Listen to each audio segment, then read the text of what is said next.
Hello, and welcome to another episode of my podcast, The Global Agora. My name is Andrej Matišák, and I work as the deputy head of the foreign desk at the Slovak daily Pravda, which by the name means truth, and is not the Russian Pravda. Is Operation Epic Fury a punitive campaign or a regime change war? Why is it even called Epic Fury? Could Iran become Donald Trump's Iraq or Afghanistan?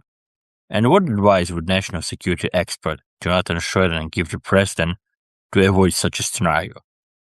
My guest is a chief research officer within the office of the president at the CNA Corporation with over 20 years of experience in policy, strategy, and operations research and analysis. Jonathan's forthcoming book is titled U.S. Counterterrorism Operations in Afghanistan, Jackpots, Dry Holes, and Collateral Damage. Listen to our conversation. If you enjoy what I do, please support me on Ko-fi. You can find the link in the description of this episode. And now, on to the new debate. First of all, Jonathan, let me start with the name of the operation. Operation Epic Fury. I thought there were certain conventions for naming military operations, and with all due respect, Epic Fury sounds more like a Steven Seagal movie than a military campaign. What do you make of the name?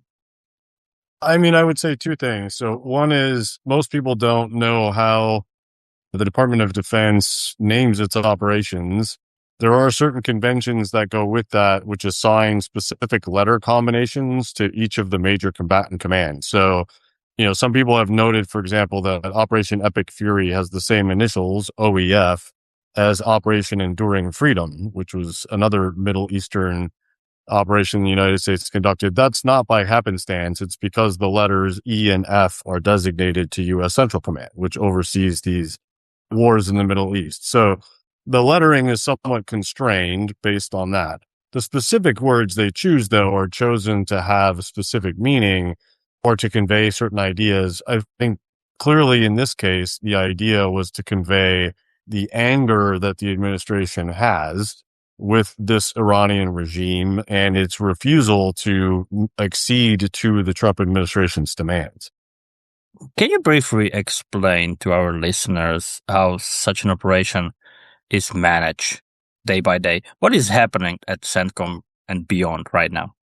Sure. So the U.S. military, headquarters overseeing the war is U.S. Central Command, as you said.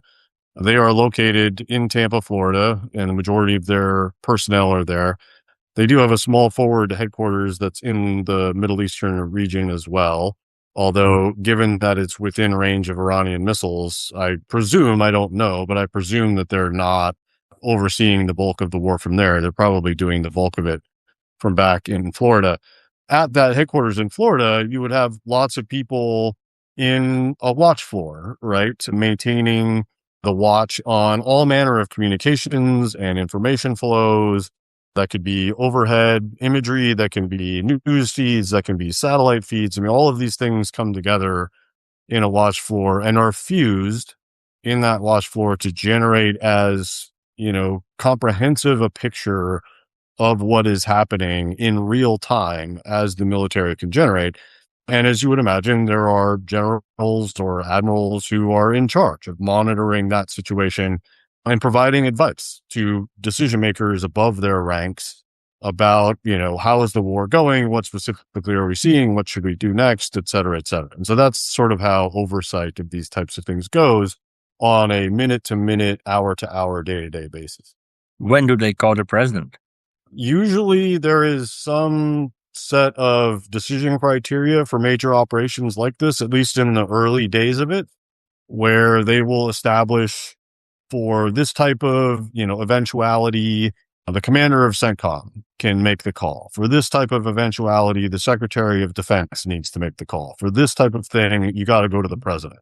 So they usually establish those types of decision matrices early on in the operation. Some of the things that factor into that are the sort of legal aspects of this as well. I mean, there are by law certain decisions that only the Secretary of Defense or only the president can make and are not effectively delegable to people further down the chain of command. Would you maybe give me an example? Have we witnessed something like that, that the approval from the defense secretary was needed? I don't know if I could go into anything very specific per se, but as a general example, you could imagine if we are thinking about striking a certain target, anytime you do that, there is the possibility of collateral damage happening in association with the strike on that target. As the estimations of collateral damage become more and more severe, then judgments or, assessments have to be made under international law. The way the law works is you have to make assessments of the military value of the target relative to the collateral damage that would accrue from striking it. And as the collateral damage increases, usually the decision authority is farther and farther up the chain of command, because obviously the political blowback, the public affairs blowback, the actual damage to human life and property becomes much more severe or potentially severe as the collateral damage estimates increase. Jonathan, the US and Israel have struck Iranian nuclear and military infrastructure and are targeting Iranian political and military leadership, including Supreme Leader Ayatollah Ali Khamenei, who was killed. I would like to ask you how you assess what has been achieved so far and what the key gaps are in relation to the stated objectives. The problem, however, is that I'm not entirely sure what those stated objectives actually are. Do you understand them? And if so, what has been achieved so far? That's an excellent question, and one that I think a lot of people are asking at this point in time, not least members of the U.S. Congress who are, weighing in and sort of wondering the same thing. As best I can tell, just listening to statements that have been made by various leaders, the one consistent goal that they have articulated is that Iran can never have a nuclear weapon. They all say that. So I take that as a confirmed strategic objective of what it is we're trying to do, because they're all saying it. Beyond that, you get a bunch of other things that we may be trying to accomplish. So Secretary Hegseth, in his press conference this morning, said that we are, in addition to the nuclear goal, trying to destroy their missile capabilities, their existing ones, their ability to produce missiles in the future. He said we're going to destroy their Navy. And he listed several other aspects of you could call it the Iranian military industrial complex that the U.S. seeks to destroy. So those were sort of additional goals that he articulated. The president, when he announced the war, framed it very much in regime change terms and, spoke about his desire for the Iranian people to rise up and reclaim their government and establish something other than presumably an Islamic theocracy that we've seen for the last 4+ decades. So it's not clear where in that is a consistent set of goals strategically or operationally, other than the nuclear issue, which everybody seems very clear that is a goal that we seek to accomplish. So you're right. It is messy to assess how have we done so far relative to those goals. But I can at least articulate what we've accomplished so far and to what extent lines up against what we think. Clearly, the leadership has been decapitated in a very substantial way. Not only is the supreme leader dead, but the head of the Iranian Revolutionary Guard Corps is reported dead, as are, depending on which source you look at, a dozen or perhaps 20 or more other major leaders of Iran's security establishment. That's a pretty substantial loss of leaders and capability. But that said, in the wake of the attacks last June, it was pretty widely reported that Iran's supreme leader ordered all of the major leaders to develop succession plans that went down 4 levels of their chain of command. I don't know how extensively they actually did that. I mean, it's one thing for him to order that. It's another thing for people to actually do it. But if I assume that even some amount of that was done, then it seems likely that there are identified people to step into these roles and continue to do the things that the people who were assassinated would have done. And Iran's response, right, the fact that they've been continuing to launch drones and missiles suggests that while their capabilities have been degraded, their command and control, decision-making structures, their ability to actually do the things that you would do in retaliation have not been degraded, at least to the point of becoming non-functional. So the leadership part is that. In terms of other capabilities, we had previously decimated their air defense capabilities, which is why we're able to do what we're doing now. It is clear that we are causing quite a bit of damage to the missile infrastructure they have. They have already sunk one of their Navy ships, I saw a report of yesterday. It's unclear how much more damage we've done or are trying to do to the nuclear infrastructure. There's been a lot less reporting about U.S. airstrikes on nuclear associated targets, so I don't really know how well we've done against those things, nor do we have any idea of how much longer any of this is going to go on. The president said over the weekend, perhaps another month to 5 weeks. Secretary Hegseth was asked about that this morning and sort of bristled at the implication that this might go on for another month.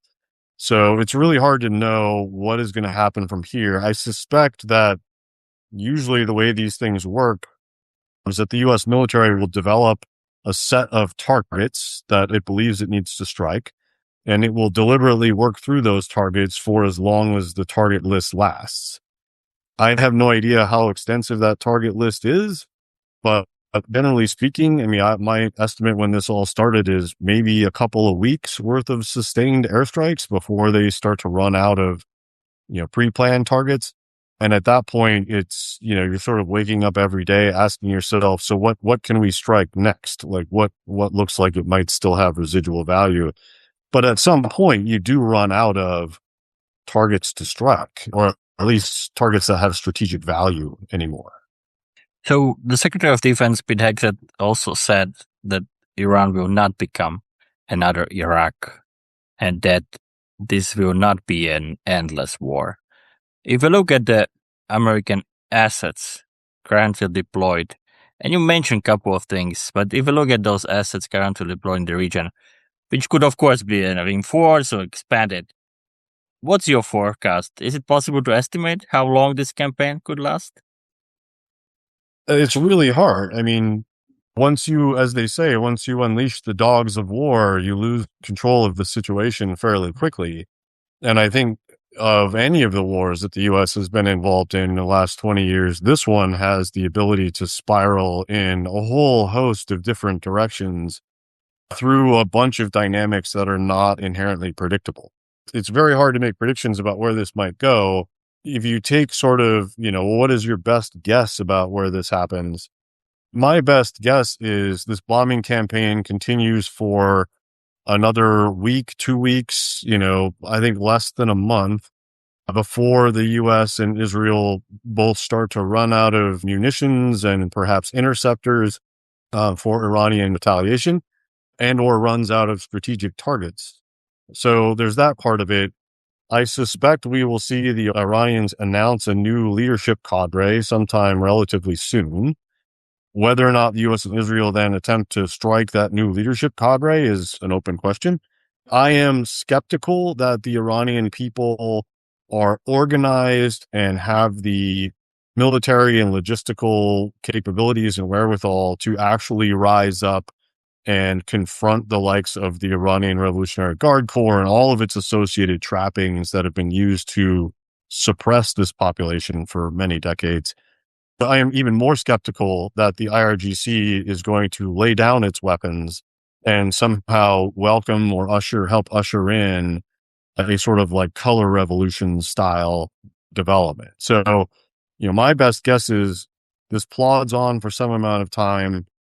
We don't see the type of popular regime change. We see a new regime emerge that is likely as hardline, if not more hardline than what was there before.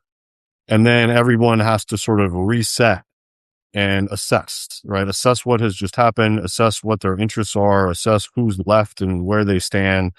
And then everything starts to reset into some sort of new normal pattern that will persist in really unforeseeable ways over the years to come.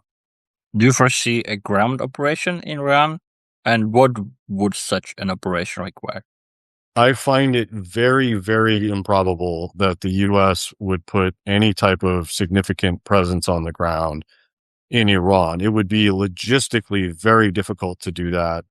Anyone who's ever looked at a map of Iran, the country is built like a fortress in terms of, geographic features that prevent easy access from the sea. Even once you get into the interior of the country, a lot of it are these like mud flats that are very, very difficult to operate in. It would be a very difficult country to invade, as Iraq found out when it tried to do that in the Iran-Iraq war. And I just don't see the political wherewithal in the U.S. for doing it. I mean, the polls I've seen so far suggest that this is already a fairly unpopular war among the U.S. population. I suspect if casualties continue to mount, that would decrease even further. And certainly the idea of putting, U.S. service members in the most harm's way, which would be putting them on the ground, I just don't see the political support for that. I want to ask you about this, but first, let me come back a little bit to our discussion about for how long this war may last. Hexet may say this war will not be endless, and President Trump told to the New York Post that the war is progressing way ahead of schedule, whatever that may mean. But we all know what mission creep is. So how do you assess the risk that the military goals could expand beyond their original scope? Could Iran become Trump's Iraq or Afghanistan? If I read what they've said so far and sort of the actions they've taken so far, I would characterize the campaign to this point best as a punitive expedition, right? We have a country, it is behaving in ways that we don't like. It is pursuing capabilities that we don't want them to have. We are going to destroy their ability to do the things that we don't like. And then we're going to walk away from that situation and see how it evolves, but we're not going to be directly involved in that, right? That is a punitive expedition, and that at its core so far looks like what we're doing. The only way I could see us becoming as involved as we were in, say, like Iraq or Afghanistan is if there was some type of popular uprising in Iran that looked like it could succeed, but only if we got much more deeply involved than we are. That would create a situation where a decision would have to be made. Do you provide that support, or do you watch this movement be crushed? I don't know if we will get to that point. I am somewhat skeptical that it will come to that, just based on what I know of sort of, the capabilities of the general Iranian population relative to the IRGC, for example. In your opinion, do American and Israeli objectives largely align? As best I can tell, yes. I haven't been following like the Israeli media or the Israeli government's statements nearly as closely, so I don't know what their leaders are saying. But certainly the statements of their leaders and our leaders leading up to this confrontation were pretty much in step. So I assume that our objectives are largely aligned as well, especially given that they're an integral part of this operation. Jonathan, you mentioned a couple of points also related to Iran, but so how do you assess Iran's retaliation so far, including attacks on energy facilities in Qatar and Saudi Arabia? I would say it is what I would have expected them to do, and is pretty in line with what they said they were do if they were attacked. We've seen attacks, both missiles and kamikaze drones, against U.S. bases, the bases of our, allies and partners, other military capabilities around the region. We've seen attacks on energy infrastructure. And those are all things that the Iranians said they would retest if they were ever attacked in this way.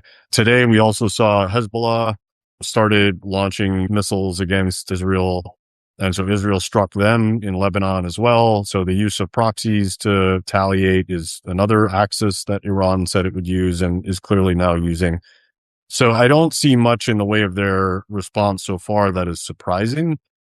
I think probably disappointing to them is how many of their drones and missiles are being intercepted on the way to their hoped for targets. Should we be worried and especially the American citizens, should they be worried about possible terrorist attacks on the US soil? Maybe, run by Iranians or independent actors, if I can say so. It's an excellent question. I know people here are thinking about that and are concerned about it. The Secretary of Homeland, Kristi Noem, issued a statement saying that the FBI is on high alert, looking out for that kind of activity here in the United States. I think it's widely known that Iran has intelligence capabilities inside the U.S. I mean, within the last, 5 or 7 years, there have been at least 2 assassination attempts inside the U.S. that were attributed to Iranian operatives. So it's clear that they have at least some degree of presence inside the U.S. The one thing that may be deterring them from doing that so far is, if you think about sort of a ladder of escalatory actions between Iran and the United States, if Iran were to attack the U.S. homeland, even if they tried to do it in a sort of non-attributable way, I think the retaliation that they would see from the U.S. would go very far up the escalation ladder very quickly.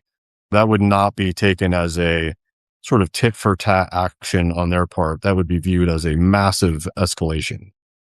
And maybe they can also, Iranians, they can also think about the American public because, as you said, the war is, according to the quick polls, quite unpopular. And of course, there are probably only some level of losses the American public is willing to tolerate. But if something would happen on the US soil, there would be probably some kind of support for even harsher actions against Iran. Am I right? I think that's right. Probably the best that the Iranians are playing for now is either an attrition strategy, right? Like just try to hold out and survive as a regime as long as you can and hope that the US and Israel gets effectively tired of bombing you or runs out of capabilities to do that. And then you just slowly rebuild from wherever you end up after all of that. Or they reach out and try to negotiate some type of end to this. I think those are the two, sort of best plays before the Iranian leaders right now. Which of those they choose, remains to be seen. But in neither case would attacking the U.S. homeland further whatever desired ends the Iranians might have from one or both of those paths. So, Jonathan, to wrap it up, British Prime Minister Keir Starmer explained why his country did not join the US and Israel in striking Iran. He suggested that there was no clear legal basis for the war and no viable, well thought out plan with achievable objectives. Those are rather strong words, and we already talked about the stated objectives, but what is your view on the legal basis for the war, both domestically and international? Let me start by saying I am not a legal scholar, so one should not take any analysis that I provide as as definitive or any form of legal advice. What I can say on the international law front is that the Trump administration, I think, has been pretty clear that they do not view international organizations as helpful, legitimate, things that they should necessarily have to bribe or adhere to. And I think Secretary Hegseth made similar points in his presser this morning, that this was the U.S. doing what it believed needed to be done using the authorities that it had and the capabilities that it possesses.